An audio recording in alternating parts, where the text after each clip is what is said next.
Hi అండి, welcome to శేఖరములు blogs. నేను మీ భార్గవి. ఎలా ఉన్నారండి? అందరూ బాగున్నారా? మేమందరం కూడా చాలా బాగున్నామండి.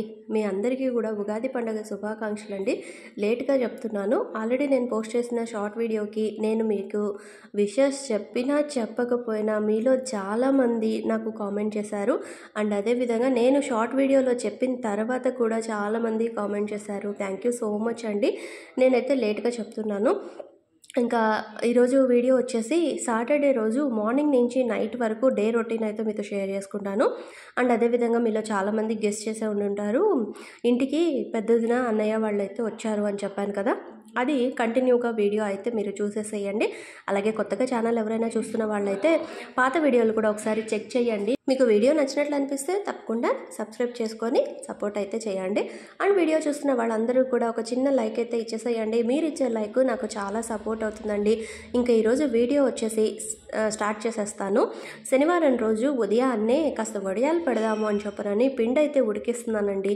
పొద్దున్నే 4:30కే లేచేసాను. మా వారు ఇంకా గుడికి వెళ్ళడానికి ఆయన కూడా 5ంటికి లేచేస్తారు. నేనేమో 4:30కే లేచి ఫ్రెష్ అయిపోయి వచ్చి ముందు పిండి పట్టించుకొని వచ్చాను కదా. ముందు రోజు మీరు వీడియో ఆల్రెడీ చూసారు కదా, బియ్యం అన్నీ కడిగి ఆరిపోసేసాను. కృష్ణ పిండి పట్టించుకొని అయితే వచ్చాడు.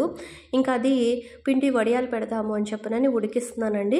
ఇది ప్రాసెస్ చెప్పండి అని కూడా అడిగారు నన్ను. కమింగ్ వీడియోస్లలో తప్పకుండా షేర్ చేసుకుంటాను. ఈరోజు అయితే ఇంకా వేరే వెరైటీ వడియాలు కూడా షేర్ చేస్తాను. ఇదైతే ప్రాసెస్ చెప్పండి అని అడిగారు, కానీ నేను మొత్తం అయితే వీడియో షూట్ చేయలేదండి. కానీ కొలతలు అయితే చెప్పేస్తాను మీకు, మీరు దాన్ని బట్టి చేసుకోండి.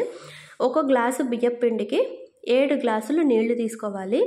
అందులో 5 గ్లాసుల నీళ్లు పొయ్యి మీద పెట్టి మరిగించాలండి. మిగిలిన 2 గ్లాసుల నీళ్లతోటి బియ్యం పిండిని మనం దోసపిండిలాగా కలిపేసుకోవాలి వేరే గిన్నెలో.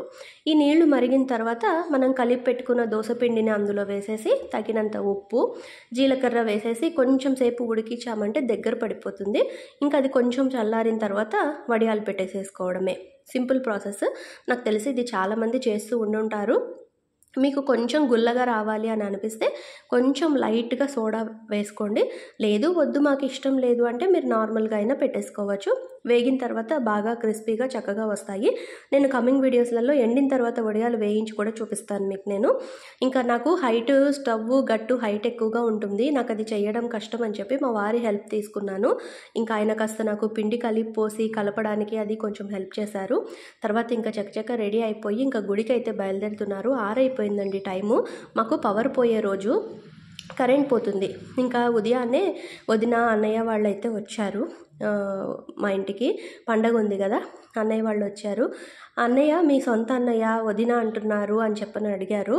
కాదండి, మా ఆడపడుచు వాళ్ళ హస్బెండ్. అందుకు నేను అన్నయ్య వదిన అని పిలుస్తూ ఉంటాను. అంటే ఇంకా అలవాటు అయిపోయింది బాగా, అన్నయ్య వదిన అని. ఎవరైనా చూసినా కూడా అన్నయ్య మా అన్నయ్య అన్నట్టుగానే ఉంటుంది. అయితే ఇంకా మా వారు వాళ్ళు వచ్చారు కదా, వదిన వాళ్ళు అప్పుడే వచ్చారు. ఇంకా వాళ్ళకి కాసేపు పలకరించేసి మా వారు అయితే గుడికి బయలుదేరుతున్నారు. అందరికీ టీ పెట్టిచ్చేసానండి. ఇంకా కాసేపు వాళ్ళు కూడా రాగానే ఫ్రెష్ అయిపోయి అందరము టీ తాగేసేసి, కాఫీ తాగేవాళ్ళం కాఫీలు తాగేసేసి ఇక పిల్లలు మేము అందరం కబుర్లు అయితే చెప్పుకుంటున్నాము. ఇంకా మా వారు గుడికి లేట్ అయిపోతుందని చెప్పి ఇంకా ఆయన హడావిడిగా ఇంకా గుడికి అయితే బయలుదేరారు.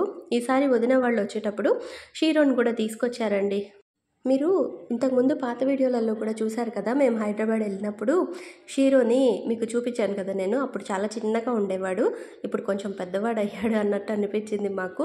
ఈసారి వాడిని కూడా తీసుకొచ్చారు. అసలు చాలా అంటే చాలా అల్లరి చేస్తాడని ఎక్స్పెక్ట్ చేశాం, కానీ వాడికి ఇక్కడికి వచ్చిన తర్వాత ఈ వాతావరణము, ఈ ఇల్లు అంటే ప్లేస్ అంతా కొత్తగా ఉంది కదా. మేమంటే అలవాటు అయిపోయిన మనుషులమే కాబట్టి పర్వాలేదు. ఇంకా కొంచెం ఈ ప్లేస్ అలవాటు పడడానికి కొంచెం టైం పడుతుంది కాబట్టి ఇవాళే ఫస్ట్ డే కదా, కొంచెం మనం చిన్న పిల్లల్ని కొత్త ప్లేస్కి తీసుకెళ్తే వాళ్ళు మన దగ్గరే కూర్చొని మనతోటే ఉండి కాసేపు ఎలా ఉంటారో అలా ఫీల్ అవుతున్నాడు. కొంచెం ఒక 2 రోజులు అయిపోయిన తర్వాత ఇంకా వీరంగా ఆడేశాడు అసలు. ఇంకా కాసేపు వాడితో పిల్లలు ఆడారు చేశారు. ఇంక ఇలా లేట్ అయిపోతుంది, మళ్ళీ బ్రేక్ఫాస్ట్ కూడా చేయాలి కదా అని చెప్పి ఇంకా కబుర్లు చెప్పుకుంటూ వడియాలు పెట్టడం అయితే స్టార్ట్ చేసేసాను. డాబా మీదకెళ్ళిపోయి పెట్టేసేస్తే పొద్దున పెడితే చక్కగా సాయంత్రానికి ఆరిపోతాయండి. బాగా వచ్చేస్తాయి. కానీ అంత పైకి తీసుకెళ్ళి 2 ఫ్లోర్లు ఆ గిన్నె ఇవన్నీ పట్టుకెళ్ళి, మంచాలు పట్టుకెళ్ళి పైన వేయాలంటే కష్టము. పోనీ పైన డాబా మీదే కింద వేసేద్దామా అంటేనేమో డాబా ఊడవలేదు. నాకేమో డస్ట్ అది పడుతుందేమో అని చెప్పనని అదొక భయము. నేల మీద పెట్టేసేస్తే ఈ గోలంతా ఎందుకు అని చెప్పి ఇక్కడే మంచాలు వేసేసి పెట్టేస్తూ ఉంటాను. ఎక్కువ క్వాంటిటీ పెట్టను, అందుకే కొంచెం కొంచెమే పెడుతూ వస్తాను. దానివల్ల ఏంటంటే కిందే పెట్టేసుకోవచ్చు, వీలుగా కిందనే ఎండబెట్టేసేయచ్చు కింద వచ్చే ఎండకి అని చెప్పి ఇంకా కిందే పెట్టేశాను. వదిన శాంభవి కూడా హెల్ప్ చేశారు. ఇంకా ముగ్గురం కలిసి ఆ వడియాలన్నీ పెట్టేసేసి ఇంకా లోపలికి వచ్చేసి ముందు బ్రేక్ఫాస్ట్ అయితే చేస్తున్నాను. వాళ్ళు ఎప్పుడో నైట్ జర్నీలో ఎప్పుడో అసలు సరిగా తినరు కదా. జర్నీ అంటేనే జనరల్గా అందరం కొంచెం ఇదవుతాం. అందుకు బ్రేక్ఫాస్ట్ అయితే చేస్తున్నాను. ముందే ప్లాన్ చేసి పెట్టుకున్నాను ఏం బ్రేక్ఫాస్ట్ చేయాలి అని చెప్పనని. పూరీ కూర చేద్దామని చెప్పనైతే చేస్తున్నానండి. తక్కువ మసాలాతోటి పూరీ కూర. ఆయిల్ వేడెక్కిన తర్వాత గరం మసాలా దినుసులు చెక్క, లవంగ, బిర్యానీ ఆకు ఇవన్నీ వేస్తాం కదా మనం, సాజీరా అవన్నీ కూడా వేసాను. అంటే హోల్ గరం మసాలా అనమాట. అవన్నీ వేసి ఉల్లిపాయ ముక్కలు, అల్లం తురుము, పచ్చిమిరపకాయ ముక్కలు వేశాను. అన్నయ్య వెల్లుల్లిపాయలు తినరు, అందుకని చెప్పి వెల్లుల్లిపాయ వేయకుండానే చేశాను కూర. చాలా అంటే చాలా బాగుంది. ఉల్లిపాయ, పచ్చిమిరపకాయ, కరివేపాకు అవన్నీ బాగా వేగిన తర్వాత గరం మసాలా అన్నీ వేగాక కొంచెం ధనియాల పొడి, జీలకర్ర పొడి, ఉప్పు, పసుపు, అదేవిధంగా కారం ఇవన్నీ కూడా ఒకదాని తర్వాత ఒకటిగా వేసేసానండి. వేసి ఉల్లిపాయ అనేది కొంచెం వేగాలి. మనకి లైట్గా అల్లం ఫ్లేవరు అండ్ అదేవిధంగా ఈ గరం మసాలాలు వేసాం కదా మనం, చెక్క, లవంగ, సాజీరా, బిర్యానీ ఆకు ఇవన్నీ కూడా ఆ నూనెలో వేగుతూ ఉంటేనే మంచి స్మెల్ అయితే వస్తుంది. అసలు వెల్లుల్లిపాయలు తినని వాళ్ళు కూడా ఈ విధంగా హోటల్ స్టైల్లో మసాలా కూర అనమాట, చాలా అంటే చాలా బాగుంటుంది. ఇది చపాతీ పూరీకే కాకుండా మనం ఏదైనా బగారా రైస్ కానీ జీరా రైస్ కానీ చేసుకుంటాం చూడండి, అలాంటి వాటిల్లో కూడా బాగుంటుంది. వెల్లుల్లిపాయలు తినని వాళ్ళ కోసం అయితే చెప్తున్నాను నేను అందుకని. తర్వాత ఉల్లిపాయలు అవన్నీ వేగాక కట్ చేసుకున్న టమాటా ముక్కలు, ఆలు ముక్కలు వేసి ఒకదాని తర్వాత ఒకటిగా వేయించేసుకొని ఫైనల్గా కారం అయితే వేసేసాను. వేసి కొద్దిగా వాటర్ పోయాలి, ఒకసారి బాగా కలిపేసేసి ఒకసారి వాటర్ పోయాలి. పోసి కుక్కర్ విజిల్ అయితే పెట్టేస్తే అయిపోతుందండి. ఒక 2 విజిల్స్ వచ్చాయంటే కూర రెడీ అయిపోతుంది మనకి. అండ్ ఫినిషింగ్ టచ్ ఇచ్చేసామంటే అయిపోతుంది అనమాట. అదేంటి అనేది చూపిస్తాను. విజిల్ వచ్చిన తర్వాత ఒకసారి బాగా కలిపేసేసి కుక్కర్ విజిల్ అయితే పెట్టేద్దాం. ఈ కుక్కర్స్ వచ్చేసి నేను మీకు ప్రోడక్ట్ లింక్లో కూడా ఇస్తాను. మీరు చాలామంది అడుగుతున్నారు నన్ను, మీరు ఎక్కడ తీసుకున్నారు భార్గవి కుక్కర్లు, ఎప్పటి నుంచి వాడుతున్నారు అని చెప్పనని. 5 years నుంచి వాడుతున్నానండి నేను. 3 కుక్కర్లు సెట్, పిజియన్ కంపెనీవి. నేను ఆన్లైన్లోనే కొన్నాను. నేను 2000 చిల్లర పడిందండి నాకు. 2600 2700 ఎంతో పడింది. 5 ఏళ్ళు అయింది కొని. ఇప్పటికీ వాడుతున్నాను, బాగున్నాయి. 3 కుక్కర్లు కూడా స్టీల్ కుక్కర్లు అవ్వడంతో నేను కంటిన్యూగా అందులోనే వండేసేసి అట్టే పెట్టుకున్నా కూడా ప్రాబ్లం ఉండదు కదా, అందుకని చెప్పి ఇంకా అవి రెగ్యులర్గా యూజ్ చేస్తున్నాను. రీజనబుల్ ప్రైజే కదా, 2600 3 కుక్కర్లు అంటే మనకి పని కూడా సులువుగా అయిపోతుంది అని చెప్పనని. ఎవరైనా మీకు ఇంట్రెస్ట్ ఉంటే తీసుకోండి, నేను ప్రోడక్ట్ లింక్ అయితే ఇస్తున్నాను ఇక్కడ. ఇంకా పూరికి పిండి వేశాను కలుపుదామని. వదిన ఇక్కడ ఇచ్చేసే నేను కలిపేస్తాను అని చెప్పారు. సరే అని వదినకి ఇచ్చేసాను. ఇంకా వదిన పిండి కలిపేలోపు నేను పచ్చడి కూడా చేద్దాము, మంచి హోటల్ స్టైల్లో పూరీ కూర అన్నప్పుడు కాస్త పుట్నాల పప్పు పచ్చడి కూడా ఉంటే బాగుంటుంది కదా, మనం హోటల్లో తిన్న ఫీలింగ్ రావాలి కదా. అన్నయ్య ఏంటంటే బయట హోటల్స్లలో వెళ్ళి టిఫిన్ తిన్నప్పుడు వాళ్ళు పచ్చళ్ళల్లోనూ వాటిల్లో వెల్లుల్లిపాయ వేస్తారని చెప్పి ఆ వాసనకి అన్నయ్య తినరండి. చాలా వరకు ఇడ్లీ ఒక్కటే తింటారు. ఇడ్లీ ఇంక ఇలాంటి టిఫిన్లు ఏమన్నా అంటే అందులో వెల్లుల్లిపాయ వాసన వస్తుంది, నేను తినను అంటారు. పూరీ కూర కానీ పచ్చడి కానీ ఇవి తినేటప్పుడు. అందుకు నేను ఈసారి అన్నయ్య వస్తే ఖచ్చితంగా ఇలా చేసుకోవాలి అని ముందే ప్లాన్ చేసుకొని పెట్టుకున్నాను. వెల్లుల్లిపాయలు లేకుండా చక్కగా హోటల్ స్టైల్లో రెసిపీస్ అయితే చేయాలి అని చెప్పనని. ఇంకా సరే ఏం టిఫిన్ చేద్దాం అని అంటే ఈ వదినేమో ఏదో ఉప్మా చేసేస్తే ఏం వద్దు అంది. కాదు అలా కాదు, పూరీ చేసుకుందాంలేండి అని చెప్పనని వడియాల పని అయిపోయాక వచ్చి పూరీ అయితే చేసేసానండి. ముందు కూర చేసి పెట్టేసుకుంటే పూరీ ఒత్తేసి కాల్చేయచ్చు కదా. నేను పిండి వదిన కలిపిచ్చేశారు. శాంబి ఏమో ఒత్తిచ్చేసింది. ఇంక నేను దబదబా కాల్చేశాను పూరీలు. అవి కొన్ని కాల్చేసేలోపు కుక్కర్ విజిల్ కూడా వచ్చేసింది. కూర రెడీ అయిపోయింది. కొంచెం ఆలూని కొంచెం మెదుపుకోవాలి మనం. మెదిపితే ఏంటంటే కూర కొంచెం ముక్కలు ముక్కలుగాను కొద్దిగా చిక్కగా పడుతుంది, పల్చగా ఉండకుండా. ఇంకా చివరగా వచ్చేసి కసూరి మేతి వేసేసాను పైనుంచి. ఇప్పుడు ఇదంతా ఒకసారి బాగా కలిపేస్తే, కసూరి మేతి అనేది కూర వేడిగా ఉన్నప్పుడే వేసేసాను కాబట్టి ఇంకా పొయ్యి మీద పెట్టాల్సిన పని లేదు. ఈ విధంగా బ్రేక్ఫాస్ట్కి వచ్చేసి పుట్నాల పప్పు పచ్చడి అండ్ అదేవిధంగా తక్కువ మసాలాతోటి చక్కగా స్పైసీగా చేశాను. కూర కూడా లైట్గా కారంగా చాలా బాగుంది. పచ్చడి కూర పూరి కాంబినేషన్ అదిరిపోయింది. పిల్లలే కానీ అన్నయ్య వాళ్ళే కానీ చాలా ఇష్టంగా తిన్నారు. అందరికీ బాగా నచ్చింది రెసిపీ అనేది. ఇంకా దాని తర్వాత అందరము బ్రేక్ఫాస్ట్ చేసేసాక ఇంకా మళ్ళీ ఏం పని ఉంటుంది చెప్పండి. వంట సెక్షన్ ఉంది కదా, సరే వంట చేసేద్దామని అంటే టిఫిన్ తినేసాము, కాసేపు కబుర్లు చెప్పుకున్నాము, ఇంకా మళ్ళీ టీ తాగాము. ఇవన్నీ అయిన తర్వాత ఇంకా వంట స్టార్ట్ చేద్దామని చెప్పి వదినేమో నేను కట్ చేసి ఇస్తాను కూరలు ఇక్కడ ఇచ్చేసేయి అని అన్నారు. సరే అని వదిన కట్ చేసి ఇస్తుంటే నేను కూరకైతే పెట్టేశానండి. కాకరకాయ కూర చేస్తున్నాను. కట్ చేసుకున్న కాకరకాయ ముక్కల్ని నీళ్ళు ఉప్పు వేసి ఉడికించుకోవాలి. అవి ఉడికేటప్పుడు కొంచెం చింతపండు ముక్క వేయాలి. వేస్తే కూర టేస్ట్ బాగుంటుంది. చాలామంది కాకరకాయ తినరు, ఇష్టపడరు, కానీ హెల్త్కి చాలా మంచిదండి. పిల్లలు కూడా చాలామంది మా పిల్లలు తినరండి అని చెప్తుంటారు పేరెంట్స్. కానీ చిన్నప్పటి నుంచి వాళ్ళకి అలవాటు చేయాలండి. అలా వారానికి ఒక్కసారైనా కనీసం 10 రోజులకు ఒకసారైనా కాకరకాయ కూర తినిపిస్తే ఏంటంటే కడుపులో నులి పురుగులు ఉన్నా కూడా పోతాయి పిల్లలకి. మనం దానికోసం ప్రత్యేకంగా మందులు వేయాల్సిన పని లేదు. నులి పురుగులు ఉన్నా కూడా పొట్ట క్లీన్ అవుతుంది, నులి పురుగుల ప్రాబ్లం కూడా తగ్గుతుంది కదా, మంచిది అని చెప్పనని అని కాకరకాయ చేసుకుంటే మంచిది. అయితే అన్నయ్యకి కాకరకాయ కూర అంటే ఇష్టము. సరే అన్నయ్యకి ఇష్టం కదా చేసుకుందాము. అదేవిధంగా అందరూ కూడా ఇష్టంగానే ఉన్నారు. వదిన వాళ్ళ అబ్బాయి కూడా ఇష్టంగా తింటాడు కౌండిన్య, నేను తింటాను ఇష్టంగా. సరే ఇది చేద్దామంటే పిల్లలేమో కాకరకాయ కూరనా అన్నారు. సరేలే కొంచెం ఆలూ ఫ్రై కూడా చేస్తాను అని చెప్పనని ఆలు ఉల్లిపాయ వేసి వేయించేశాను. తర్వాత కాకరకాయ ఉడికిపోయిందండి. కొంచెం ఉప్పు పసుపు వేసి చింతపండు వేసి ఉడికించాలి. తర్వాత నీళ్ళల్లోంచి తీసేసి చిల్లులు గిన్నెలో వేసేసి ఆ నీళ్ళంతా ఓడ్చేసేయాలి, అంటే నీళ్ళంతా పోవాలి.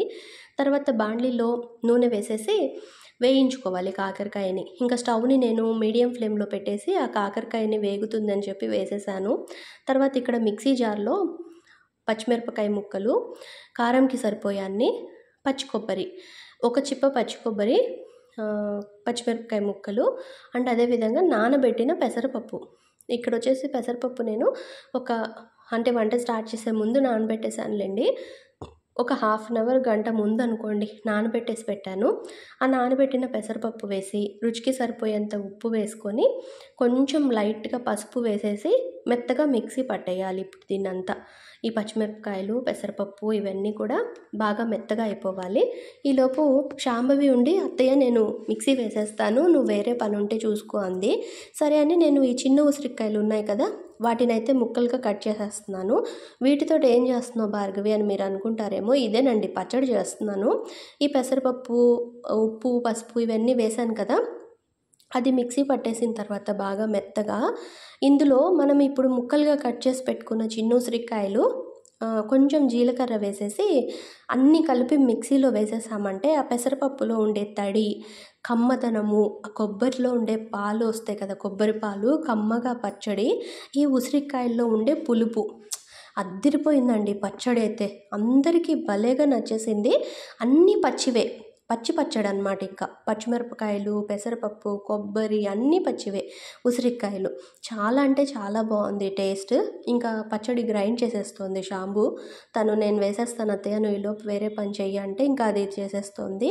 ఇక్కడ వచ్చేసి కూర వేగిపోయిందండి. నేను స్టవ్ని మీడియంలోను హైలోను అడ్జస్ట్ చేసుకుంటూ ఈ కాకరకాయని వేయించేసాను. ఇలా మనం నీళ్ళల్లో ఉడికిచ్చి చేసుకుంటే ఏంటంటే ఫ్రై చేసుకున్నప్పుడు మనకి ఆయిల్ అనేది తక్కువ పడుతుంది. అదే ఉప్పు పసుపు వేసి పిండి పెట్టామనుకోండి అప్పుడు వేయిస్తే ఏంటంటే నూనె ఎక్కువ పడుతుంది మనకి. దానికి దీనికి తేడా అదనమాట. తర్వాత వచ్చేసి కూర పొడి చారు పొడి ఆల్రెడీ మీతో నేను నిన్న వీడియోలో షేర్ చేశాను కదా, ఆ కూర పొడి చారు పొడి, కూరలోనేమో కూర పొడి వేసేసాను అండ్ అదేవిధంగా చారులో చారు పొడి వేసేసాను. ఇంకా ఇక్కడ వచ్చేసి చుక్కకూర పప్పు కూడా చేశానండి. ఆ పప్పు కూడా లాస్ట్లో పోపు అయితే పెట్టేశాను. ఒకేసారి చారు పోపు, పప్పు పోపు, కూరలోనేమో కూర పొడి వేసి దింపేశాను కూర. అయిపోయింది కాకరకాయ కూర. జస్ట్ వేయించేసుకొని మనం కూర పొడి జల్లేసుకోవడమే. ఉడికిచ్చేసుకున్నాం కాబట్టి తొందరగా వేగిపోతుంది కాకరకాయ కూడాను. ఇంక ఇక్కడ వచ్చేసి మళ్ళీ ప్యాన్ పెట్టి కొంచెం ఆయిల్ వేసి మినపప్పు, శనగపప్పు, ఆవాలు, కొంచెం ఇంగువ, కొద్దిగా మెంతి పొడి వేసి పోపు అయితే వేయిస్తున్నాను. కొంచెం ఈ పోపు బాగా వేగిన తర్వాత దీన్ని మనం పచ్చడి గ్రైండ్ చేసి పెట్టుకున్నాం కదా, ఉసిరికాయ, కొబ్బరి, పెసరపప్పు పచ్చడి, అందులో వేసుకోవాలి. చిన్న ఉసిరికాయ టేస్ట్ చాలా బాగుంటుందండి. హెల్త్కి కూడా చాలా మంచిది కదా. అప్పుడప్పుడు మా దొడ్లో చెట్టు ఉంది, బోల్డన్ని కాయలు. అప్పుడప్పుడు ఇలా వాటితో ఏదో ఒకటి చేస్తూ ఉంటాను. మొన్న జామ్ చేసి చూపిస్తానని కూడా చెప్పాను కదా. ఈసారి వీడియోలో ఎప్పుడైనా జామ్ కూడా చేస్తానులేండి, చేసినప్పుడు చూపిస్తాను. తర్వాత ఇక్కడ పచ్చడికి అయితే పోపు వేయించేసాను. లైట్గా కరివేపాకు, ఎండుమిరపకాయ అన్నీ పోపు వేయించేసి ఇందులో కలిపేస్తే పచ్చడి అయితే అద్భుత, చాలా అంటే చాలా బాగా నచ్చేసింది. అందరికీ, పిల్లలకి కూడా బాగా నచ్చేసింది. లైట్గా పుల్లగా అలాగా. ఇంకా కాకరకాయ కూర కూడా చాలా బాగుంది. అయితే మీ పిల్లలు కాకరకాయ తింటారా భార్గవి అని కామెంట్ చేశారు. నేను కూర పొడి అవి చేసి చూపించిన వీడియోలో. తింటారండి వాళ్ళు. తినకపోయినా నేను అరిచి పెడతాను. మామూలుగా అయితే ఒక్కొక్కసారి మారం చేస్తారు, అయినా కూడా వాళ్ళని అరిచి తినిపిస్తూ ఉంటాను. అలా కొంచెం కొంచెం అలవాటు చేస్తున్నాను నేను. మొత్తంగా తినకుండా ఉంటే కష్టం కదా. ఇష్టంగా అయితే తినరు, కష్టంగానే తింటారు. నేనేదో అరుస్తాను అని చెప్పి భయపడి తింటారు. నేనైతే ఇష్టంగా తింటున్నాను, మా వారు కూడా తింటారు. అంటే మా వారు కూడా అంత ఇష్టంగా తినరు, కానీ నేనే తినేది. కానీ కాకరకాయ కూర కూడా చాలా బాగుందండి కూర పొడి వేసి చేసుకుంటే. అంటే చింతపండు వేసాం కదా, కాబట్టి అంత చేదు కూడా అనిపించదు అన్నమాట. తర్వాత భోజనాలు అందరం చేసేసిన తర్వాత ఆల్రెడీ నేను పొద్దున వంట చేసేటప్పుడే ఫ్రూట్ సలాడ్ కూడా చేసేసాను. శాంభవి ఏమో పచ్చడి మిక్సీ వేసేసిన తర్వాత ఫ్రూట్స్ అవి కట్ చేసేసింది తను. కబుర్లు చెప్పుకుంటూ చేసేసాము. అవన్నీ కూడా కలిపేసాము. ఇంకా కలిపేసి ఫ్రిడ్జ్లో పెట్టేసాము. నేనేమో వంట చేస్తూ కస్టర్డ్ తయారు చేసేసాను. తనేమో కబుర్లు చెప్తూ పళ్ళన్నీ కట్ చేసేసింది. ఇంకా భోజనం అయిన తర్వాత కాసేపు కబుర్లు చెప్పుకుంటూ కూర్చున్నాం కదా, అప్పుడు ఇవన్నీ కలిపేసి ఫ్రిడ్జ్లో పెట్టేసాము. సాయంత్రము టీ టైంలో టీ తాగకుండా ఇది తిందాంలే అని చెప్పనని ఇంకా అందరికీ కప్పుల్లో అయితే వేసి ఇచ్చాను. ఇంకా అందరూ తలా కాస్త చల్లగా తినొచ్చు అని చెప్పనని ఫ్రూట్ సలాడ్ చేసి అందరికీ పెట్టాను.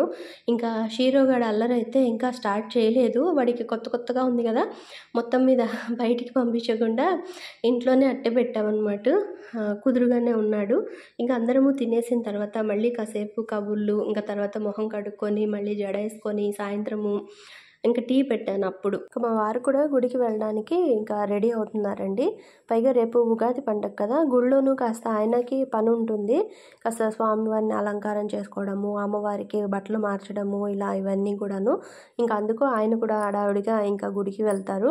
నేను కూడా ఇంట్లో పండగ కదా, ఇల్లు కూడా కడగాలి, ఇల్లంతా కూడా శుభ్రం చేసుకోవాలి. ఆల్రెడీ చేసుకుంటూనే ఉంటాను, కాకపోతే ఇల్లు కడగాలి. ఇంకా అందుకని చెప్పి వీళ్ళందరూ కూడా ఎక్కడ వాళ్ళు అక్కడ వెళ్ళిపోతే నేను కూడా ఇల్లంతా క్లీన్ చేసుకోవచ్చు అని చెప్పనని ఇంకా ఒక పని తర్వాత ఒక పనిగా చేసుకుంటూ వస్తున్నాను. ఇంకా జీవన్కి కూడా ఎగ్జామ్స్ లేవు కదా, హాలిడేస్. వాడైతే ట్యూషన్కి వెళ్ళాడు.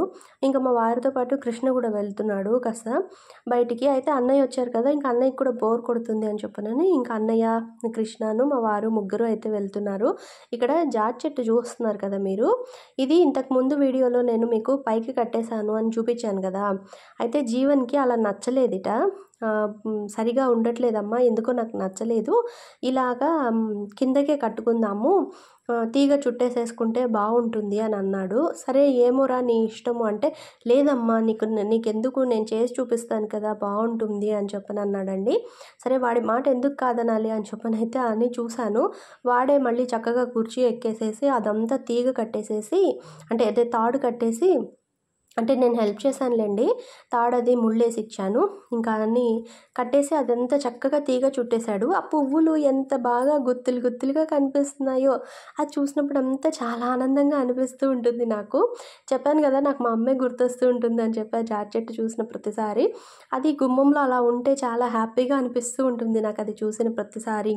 ఇంకా సాయంత్రము నేను మళ్ళీ ఫ్రెష్ అయిపోయి దీపారాధన చేసేసుకొని కూరగాయలన్నీ తీసుకొచ్చారు. ఏమిటో తెలీదండి అసల.